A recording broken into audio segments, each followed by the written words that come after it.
Welcome back to my channel. If you haven't subscribed, please do so below. So in this video, I'm going to cover the 2023 rules for the electric vehicle tax credit. I'm going to keep the video pretty high level. I got a lot of questions on this topic. And the last video I created on this was earlier this year related to the 2022 tax year. The rules have changed for 2023, so I'm going to cover just some high level points. And then I'm going to walk through a tax return because I think that's where a lot of people have questions on. You know, it's stating it's a non-refundable credit, and that's, I think, kind of confusing people. You know, do I get a refund from it or do I don't? So I'll walk through a tax return for a couple filing a joint return. They have children, and it should kind of mirror up with a lot of people's kind of income, because one of the rules this year, 2023, is there's an AGI limit on your income. Also, if you exceed that AGI limit, I'm going to give you a tax tip on how you can kind of get around that. So if you have any questions, leave them in the comments below. Thank you again for subscribing and watching this video. All right, thanks again for watching this video. So I'm going to go through 4 slides, just covering the basics on this electric car credit for 2023. There are some changes from 2022. It's going to change again in 2024. So I'm going to cover the high level basics. And then at the very end, I'm going to walk through a tax return example. The 2023 tax returns are not out yet, so I'm going to be using a 2022 return, but you'll kind of get the gist of this non-refundable credit, and because a lot of people have questions around this, and I just want to, that's kind of the main focus of this video. So to kind of start out, the credits, if you've got a new vehicle, the credit is up to $7,500. Right? What I'm saying up to is there's these 2 new rules that you got to meet to kind of maximize the credit here. And then also not all vehicles are going to be eligible for this $7,500 credit. And then used vehicles, that's new this year, up to $4,000. The requirements. So new vehicles, income limits, your adjusted gross income, which I'm going to show you on a tax return example. If you're filing a single return, if you're filing married, file separate, your AGI, your adjusted gross income, cannot exceed $150,000. If you're filing a married, file joint return, your income limit is $300,000. And then for used vehicles, it's essentially kind of cut in half here. So when I show you on the return, this modified adjusted gross income, you'll see that line item. Again, it's the 2022 return, so it may change slightly once the 2023 returns come out, but you'll be able to kind of see where you fall. And if you do exceed these amounts, at the very end of this presentation, I'm going to show you a tax tip that might be able to get you over the hurdle, but you got to own a business. All right, moving on here. Another requirement is the final assembly of the electric vehicle has to be in North America here in the US. The price, if you're buying a EV SUV or pickup, the price cannot exceed $80,000. And if you're buying like a passenger vehicle, it can't exceed $55,000. And this is the price tag of the vehicle. And then again, new this year, there's 2 criterias that you have to meet: the battery criteria and the critical mineral criteria. So the battery criteria, at least 50% of the vehicle's battery must be assembled or manufactured in North America. This percentage is going to change every year, and this starts here in 2023. So in 2024, that percentage is going to change. 2025, that percentage is going to change. So this percentage relates to just the 2023 tax year. So again, at least 50% of the vehicle's battery must be assembled or manufactured in North America. That's one of the 2 criteria. Now, just say you meet the battery, but you don't meet the critical. That's where you go back to this credit up to $7,500. You essentially kind of cut this in half, and that's what your credit would be then. If you meet one of the criteria. So it's not like, oh, if you don't meet one of them, you don't get any of the credit. No, you'll get part of the credit if you meet one of the 2. And then the second one is the critical minerals. So at least 40% of the critical minerals in a car's battery must be extracted or processed within the U.S. or within a country that the U.S. has a free trade agreement with. Again, this percentage only relates to 2023. This percentage is going to change year over year. And the best way to kind of understand these percentages is when you look at the vehicle and when you're about to purchase it, is talk to the dealer and just make sure that they meet these two criteria. For used electric cars, again, this is all new in 2023 here. The max credit is $4,000, and the credit limit is up to 30% of the vehicle price. Now, the vehicle price is capped at $25,000. Now, 30% of $25,000 is a lot more than 4, but 4 is the max you can get. Okay, so there could be a used car that is, a lot less than $25,000. But anyways, the most you can get from a used car is $4,000. The vehicle must be at least 2 years old. The vehicle must weigh less than 14,000 pounds. It must be a plug-in electric or fuel cell vehicle with a 7 kilowatt hours of battery, and the vehicle must come from a dealer.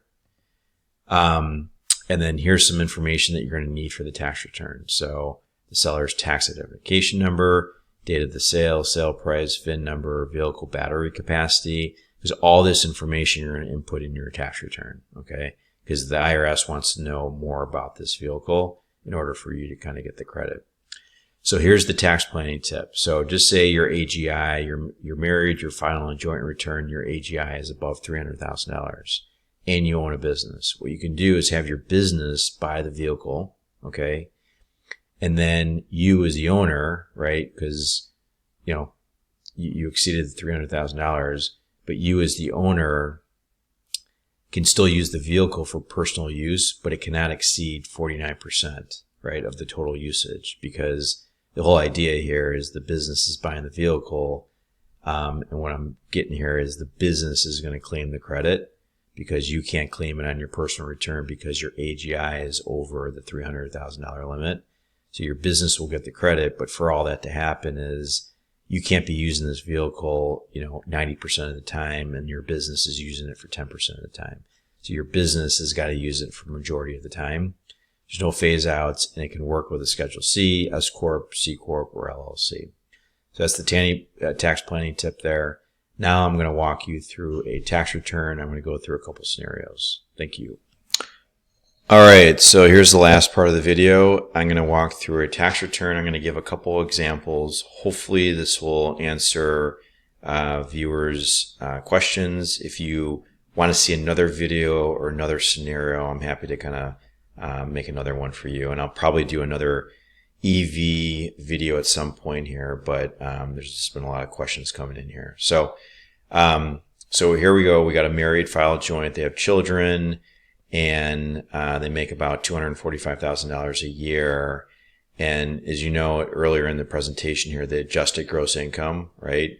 So this is kind of what you're looking for here. So 242, they're below that $300,000 limit that I noted earlier. Okay. Again, keep in mind, I'm going to caveat this, that this is the 2022 tax form. So the 2023 tax form is probably going to be different. It's going to, probably have some new things related to the credits as well. So I'm just going to give you an example of what the 2022 would look like. So they're below the limit, and this return does not reflect them buying a vehicle yet. Okay. So we go to page 2 of their 1040, right? So here's page 1, here's page 2. Page 2, their total tax, $39,000, okay? And then there's no adjustments here. So their line 18, which I've highlighted in other videos here, their total tax liability right here is $39,702, okay? That's their tax liability. Now we get some credits, right? They got 2 children, $2,000 each. That's going to further reduce this. Right? And then there's some other miscellaneous taxes. So their total tax right here is $35,000. Now they're both wage earners. They both receive a W-2. And this $35,000 here represents what was withheld from their W-2s. So they paid this in throughout the year, right? So a lot of comments I've seen in the YouTube channel was, what if I change my withholding, right? If you do that, that's just going to reflect, that's going to change this number here. But as you've seen in my responses, I kind of always go back to this line 18, okay? So if you change your W-4 form, which changes your withholding, that's just going to change this. And if you're trying to reduce it, that's going to reduce this amount right here. So this is what they've paid in already, right? So here's the total tax. Here's what they paid in. And the difference here is what they owe, $834, okay? So just want to make sure everyone's clear on the flow here, right? And this is without a vehicle credit. So they decide to buy a vehicle. So I'm going to go back here and the vehicle, to say the credit is, I'm not going to give them the full $7,500, just say it's $5,000. Okay.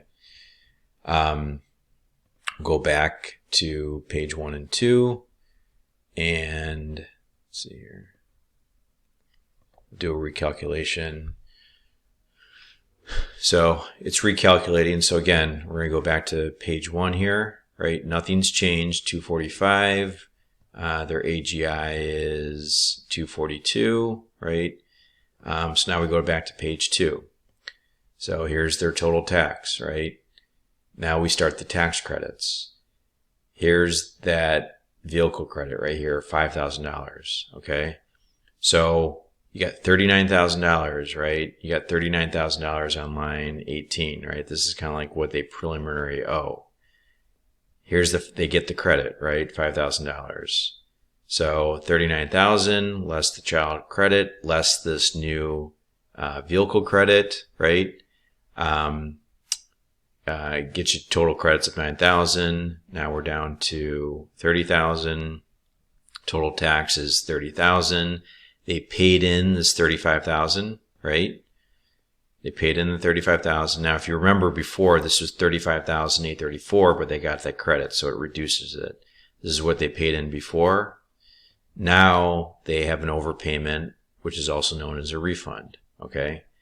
So again, they still get this refund because remember, they paid this tax in, but if you look at line 18 here, right, this is what they preliminary owe before any credits. Okay. And this is above $5,000. That's another way of kind of looking at it, right? So this is above $5,000. Yeah, so it's above $5,000 and here's what they have. So they do get a refund right here. Okay. So that's one example. I'm going to do another example and it's going to be really extreme. Okay. We're going to keep the credit here, or actually, how about this? I'm going to remove the credit. And then I'm going to update their W-2s, okay? I'm going to update their W-2s to show that they each make $2,000, okay? And I'm going to keep their withholding here, okay? So they still withheld $35,000. I'm going to refresh tax return here. And you're going to see they make $4,000, right? Their AGI, clearly it's below 300,000. We go down to tax. They don't owe any tax because there's a standard deduction of $25,900 that essentially kind of wipes out their adjusted gross income, right?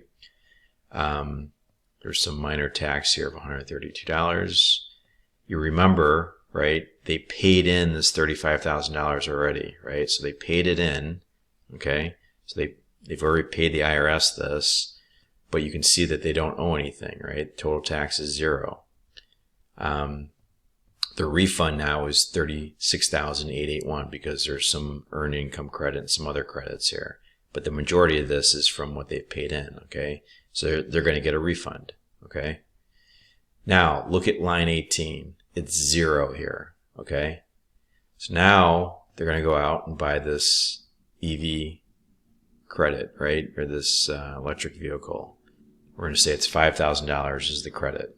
Okay. We're going to put that in here. We're going to recalculate the return.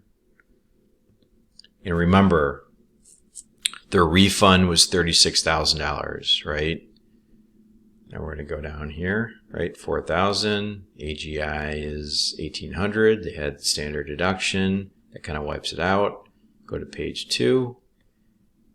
Look at line number 20. This is where that $5,000 would appear. It's not appearing here. And the reason why is line 18 is 0.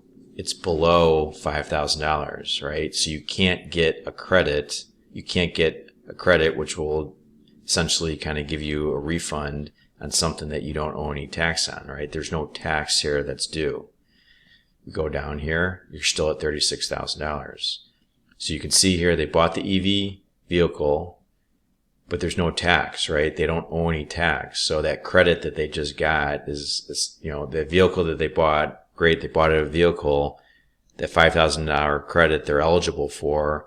But when they come do their taxes, there's no tax. They don't owe any tax. So you can't get, so that what the non-refundable credit means is you can't get that $5,000 if you don't owe any tax. And that's what I'm showing here is they don't owe any tax. That line 18 is very important. It's 0 here. They don't owe any tax. So hopefully this video kind of helps out a little bit. Yeah, if you have any questions or if you want me to run another scenario again, I'm happy to do so. But hopefully this kind of clarifies everything. Thank you for watching.